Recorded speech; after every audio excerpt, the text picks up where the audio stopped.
right.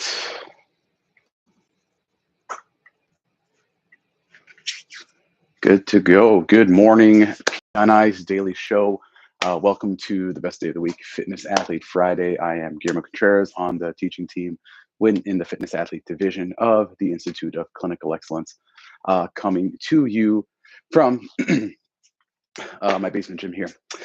Today's topic at hand is lighting up the lats. One topic that we see most often discussed or looked at within the fitness athlete division, whether it be in the live course or the online course, is the idea of lat weakness. And also, right, we talk about very heavily how to cue engagement of the lats, right? We never want to say engage the lats, but squeeze oranges between your armpits. Pretend I'm going to tickle you, don't let me tickle you. And in essence, we want to be able to teach individuals how to better utilize, use, and strengthen their latissimus muscles. The best way we can do that is not only using the pull-up, which we teach in the live and online courses, but also giving some accessory movements. And the accessory movements are where most people tend to have the greatest amount of questions. What movements do we do? What can we actually use to strengthen it besides a standard lat pull-down machine or a seated row machine? Especially when in the fitness athlete realm, we don't have those pulley systems. We don't have a giant cable pulley machine. We don't have a big lat pull down, seated lat pull down, or a seated row machine. So being able to give really good accessory movements that individuals can utilize in the gym to improve that lat strength, that awareness of what their lats are doing, is really pivotal in helping improve the quality of movement, the strength of movement, and the ability for our fitness athletes to complete what they want to be doing in and out of the CrossFit box. So, quick anatomy review for you all, right? We know the lat originates right here on the front side of the shoulder, wraps down around into the low back, and then attaches itself to the lumbar spine via the thoracolumbar fascia, which is why the pelvis can play a part in the position or the length of the latissimus as well.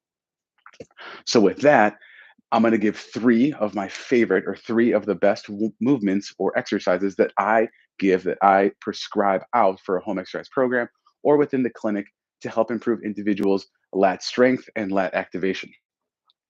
Number one is a direct strengthener of the lat. It's going to target it. It's going to help people feel it really, really well. And that is right here. It's straight arm lat pull down. And I'm going to show two variations that this one can be performed depending on, I would say, like the level or the strength of the individual you're working with. We start simply by anchoring that band onto a pull-up bar or anything just above head height. We then take that band, we can hold it in both hands here, back away there so there's some tension. We get a nice forward lean, keeping that nice neutral spine. And then I simply keep my elbow straight and pull that band down to my hips. By keeping the arms straight, we ensure we are hitting that lat muscle, right? Performing that shoulder flexion all the way to end range. And in this upward position, we are hitting that end range position of the lat overhead when it's fully lengthened, like we would see at the bottom of a pull-up. A way that I progress this for individuals is by adding hip movement or combining that shoulder flexion with hip extension. Because as we extend the hips, we change the length of latissimus by letting the thoracolumbar fascia relax a little bit more, contract a little bit more, and we get up to the top. This movement is called a lat prayer. Again, I don't know who named it, who comes up with the names of it. It's simply what I know it as, a lat prayer. And what that looks like is very similar setup. I am here in this forward flexed position, hips back, arms at that end range. As I pull down on that band, I am bringing my hips up towards that band and come into a full contracted position of the lats. As I descend back down, I am going to that fully lengthened position once again. So it's just a combinations of movements. We can do this both as a smooth kind of movement all occurring at once, or we can segment it as a pull to the hips with that straight arm pull down, and then a stand, return to the hinge, and then come back up. So that is your straight arm lat pull down. Dosing that with some good amount of volume, right? This is just a Rogue blue band. I think it's like a half inch or a quarter inch band, but it's got a nice amount of tension on it. I can do anywhere between like 15 to 20 reps, really feel that nice active muscular pump as I'm doing it. And it creates a lot of awareness in that shoulder. The lat is huge when we think of pull-ups, when we're doing kipping pull-ups, chest to bar pull-ups, butterfly pull-ups, whatever it is. We want to have proficient strength in the lats to be able to maintain a stable shoulder and protect us from injury when we're dropping down to the bottom. So number one, again, straight arm pull down or lat prayer. However you want to do that, you can dose it out in different ways. Number two is a unique one in which we use a kettlebell and then a band anchored to the rack or a rig. Here, we take that band and we put it around the handle of the kettlebell. It can also be around our wrist or something like that. Or you can actually like attach it onto the kettlebell itself. Easiest way for me to set this up for my athletes is just to have it right around the handle there. And then we set up in the same way we would do a bent over row or a single arm row. So it can either be supported on a bench or a box. It can be in this kind of double leg hinge position here, or we can be in just our standard staggered stance position here. From here, forearm goes on the knee, take a hold of that kettlebell, pick it up. We then row back towards our hip. So I'm here and I'm pulling back to my hip and then letting it pull me forward. So the motion is more of a J. So I like to think of it that way. It's a J back up to the hip and then bringing it back down. So more of a curved motion of that row versus the standard kind of straight vertical row, or I guess you could say horizontal row. What this does is because it is now anchored, as I do that row, it's not a simple horizontal row where I'm just doing a little bit of an upright motion there. I am now getting a bit of a vertical pull forward as well, where I have to actually pull against that band up to my hip and then back down, up to my hip and then back down. This is a really nice one because you can load it different ways. You can load it with a heavier kettlebell going 35, 45, 53, whatever weight you want to use for that weight, or you can make it much tougher by going with a much heavier band.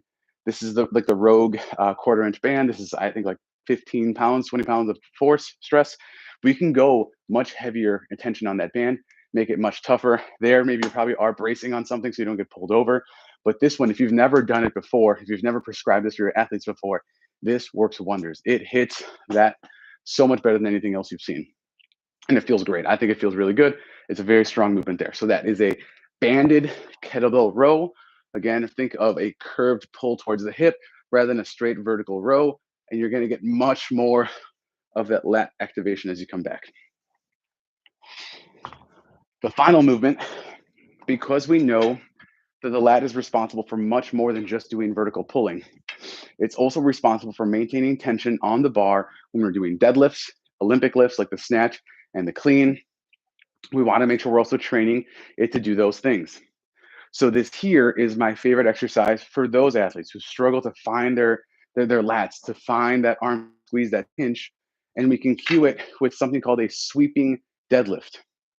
This here is just a 5-pound kids bar. It's my daughter's, but we can also use a PVC pipe or a dowel. Anything works fine. We take that bar or that PVC pipe, it goes in the band as well. So again, once again, it's anchored on a rack or a rig, something that's not going to fall over on top of you. We move back away from that anchor point. So now we have some tension on that band. We then pull that bar towards our hips, and then we begin our movement. So here I'm going to bring my hips back, maintaining tension the whole time, bend at the knees, down to the bottom. And then as I come back up, I am maintaining tension. So I'm scraping my shins to my thighs, pulling through and maintaining the tension there.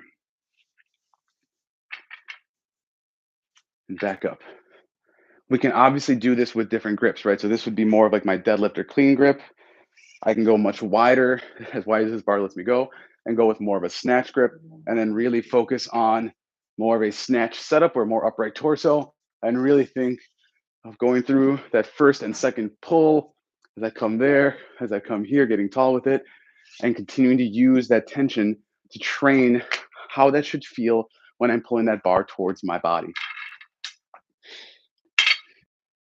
So there it is, right? A nice recap.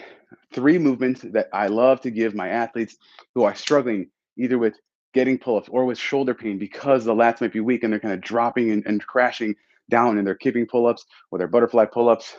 1 here, that straight arm pull down, pulling down hips, keeping the elbow straight. Can I add in some hip motion to just really increase that tension and that full range of motion for it?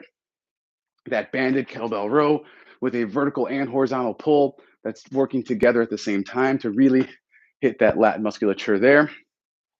And then that sweeping deadlift for maybe my athlete that just really struggles to understand what it means to use their lat to be able to hold that bar close to their body, to create more tension through their spine, through their thoracolumbar fascia, to maintain a neutral spine when deadlifting, Olympic lifting with the clean, the snatch, etc.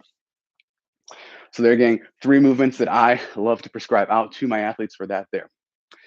If that was good, if you enjoyed learning those, or like you're like, oh my gosh, I've never seen those before, never heard of those before, and you want to learn more, please join us on the road. Please join us online.